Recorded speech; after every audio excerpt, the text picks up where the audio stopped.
അല്ലേ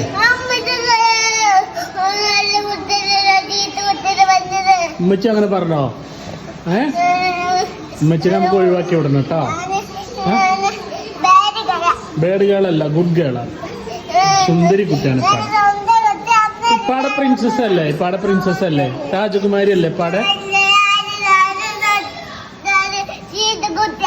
അല്ല അത് ഉമ്മച്ചി വെറുതെ പറഞ്ഞതാ. അപ്പൊ എന്നോട് മരുന്ന് കൊണ്ടാക്കാൻ വരട്ടല്ലേ?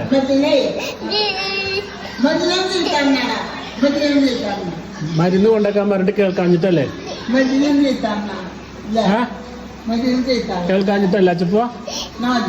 അപ്പൊ എന്താ ഈ മരുന്ന് കൊണ്ടാക്കാഞ്ഞ്? അവിടെ ഇങ്ങോട്ട് നിന്നോ, മരുന്ന് കൊണ്ടക്കണ്ടേ? ആരെ സോഫയില് വെള്ളം കളഞ്ഞ്? അപ്പൊ പിന്നെ നല്ല കുട്ടികൾ ഇതൊന്നും ചെയ്യില്ലല്ലോ. അല്ലല്ല, പഴട്ടി നല്ല കുട്ടിയാ. നല്ല